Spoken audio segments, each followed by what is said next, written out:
Lucas était le genre d'homme que beaucoup envient en silence. Il n'était pas le plus riche de la ville, mais il avait bâti une vie stable, respectable et solide. Son travail lui permettait de subvenir aux besoins de son foyer. La maison qu'il possédait était modeste, mais bien entretenue, avec une petite cour et un portail qui assuraient l'intimité de sa famille. Sa voiture, bien que vieillissante, était fiable. Sa compagne, Clara, n'avait jamais à se soucier des factures ou de leur quotidien. Un soir, alors que Lucas profitait d'un moment de tranquillité, il reçut un appel de Julien, son ami d'enfance. Visiblement abattu, Julien annonça qu'il avait perdu son emploi et son appartement.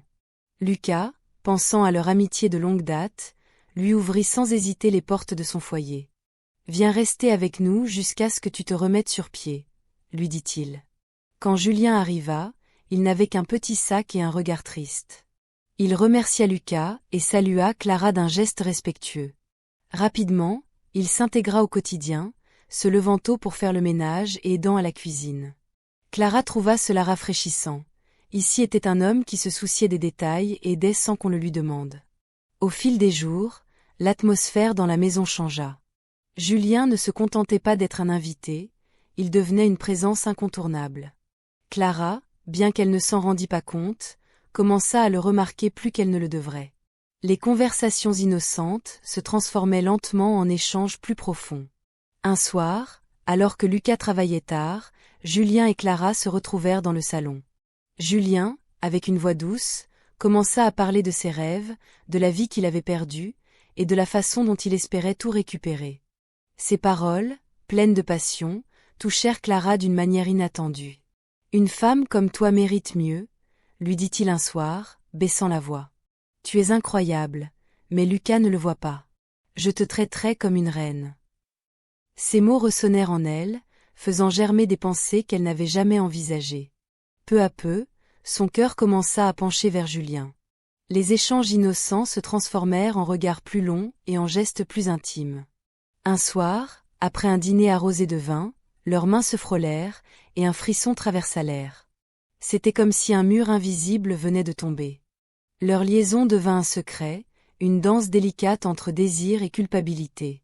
Chaque fois que Lucas partait au travail, Julien et Clara se retrouvaient, s'enfonçant dans un tourbillon de promesses et de fantasmes. Clara, peu à peu, changea, devenant moins attentive à Lucas, plus irritable. Lucas, ignorant la vérité, remarquait juste un changement bizarre en elle. Pendant ce temps, Julien manipulait habilement la situation, promettant un avenir brillant à Clara en échange de ses économies. Les jours passèrent, et un après-midi, Lucas réalisa qu'il avait besoin de retirer de l'argent à la banque pour une dépense urgente. En s'y rendant, il fut stupéfait d'apprendre que leur compte était vide. Confus et inquiet, il rentra chez lui, un pressentiment grandissant. Lorsqu'il entra dans la maison, il trouva la porte entr'ouverte. En montant les escaliers, il entendit des murmures. Ouvrant la porte de la chambre, il découvrit Clara et Julien enlacés. La douleur et la colère l'envahirent. La confrontation fut explosive, une tempête de rage et de trahison. Les voisins, alertés par le bruit, intervinrent, mais Lucas ne voyait qu'eux, trahi par ceux qu'il avait considérés comme des amis. Finalement, Clara, réalisant la gravité de la situation, quitta la maison avec Julien, laissant Lucas dévasté, son cœur brisé et son monde effondré. L'histoire de Lucas et Clara est une mise en garde sur la confiance et les conséquences de la trahison. La vie de Lucas, autrefois paisible, est désormais marquée par la douleur, et il doit apprendre à reconstruire son existence après cette trahison dévastatrice. Si cette histoire t'a plu, n'oublie pas de t'abonner pour plus de contenu intéressant et pour nous encourager, et dites-nous depuis quel pays vous nous suivrez en commentaire.